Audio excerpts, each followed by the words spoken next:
National voluntary blood donation day is celebrated on. तो हमें बताना है कि राष्ट्रीय स्वैच्छिक रक्तदान दिवस कब मनाया जाता है।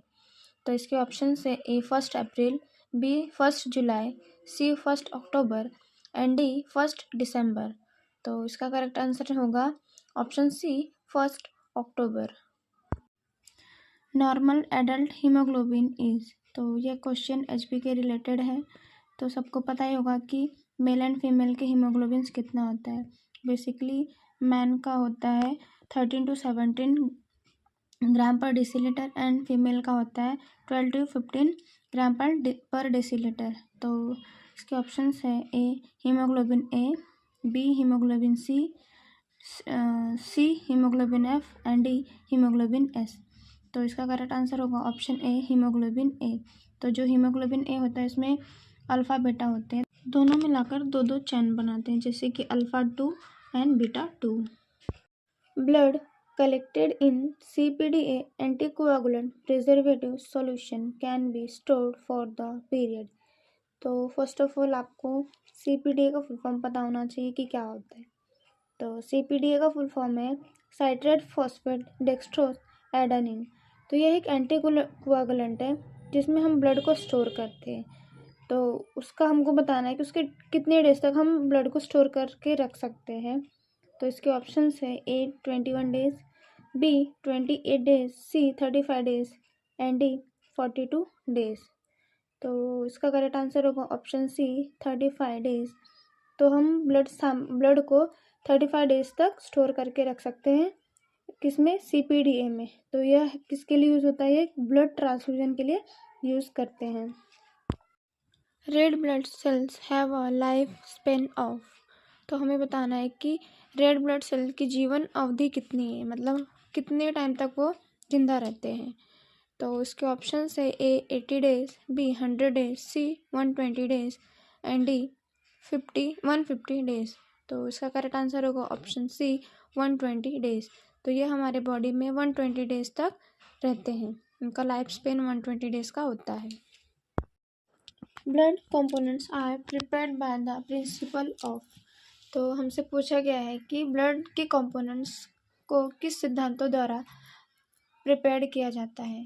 तो इसके ऑप्शन है A centrifugation, B adsorption, C filtration and D chemical treatment. तो इसका करेक्ट आंसर होगा ऑप्शन ए सेंट्रीफ्यूगेशन। तो इसमें होता क्या है, तो जो सेंट्रीफ्यूगेशन प्रोसेस है इसमें हम सैंपल को सेंट्रीफ्यूज करते हैं।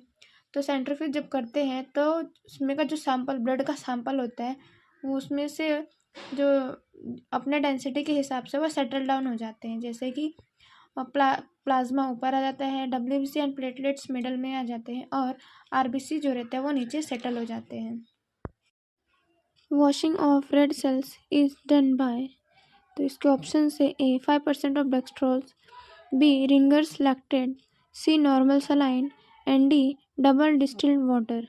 तो इसका करेक्ट आंसर क्या हो सकता है, तो इसका करेक्ट आंसर होगा ऑप्शन सी नॉर्मल सलाइन।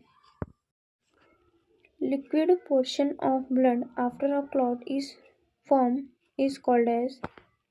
तो इसमें हमसे पूछा गया है कि हमें बताना है ब्लड को क्लॉट होने के बाद जो लिक्विड बचा रहता है हम उसको क्या कहते हैं। तो इसके ऑप्शन है A plasma, B serum, C lymph and D buffy coat. तो इसका करेक्ट आंसर होगा option B serum. ABO blood group was discovered by. तो उसका मतलब यह है कि ABO रक्त समूह की खोज किसने की थी। तो इसके ऑप्शन है A Wiener, B Landsteiner, C Coombs and D Pasteur. तो हम सबको पता होना चाहिए कि ABO ब्लड ग्रुप की खोज किसने की थी। तो इसका करेक्ट आंसर होगा option B Landsteiner. In India the blood centre shall maintain all the records for a minimum period of. इसका यह मतलब है कि भारत में सभी रक्त केंद्रों को उनके रिकॉर्ड्स कितने साल तक संभाल के रखने होंगे। तो इसके ऑप्शन है A 2 years, B not defined, C 10 years and D 5 years। तो इसका करेक्ट आंसर होगा ऑप्शन डी 5 years।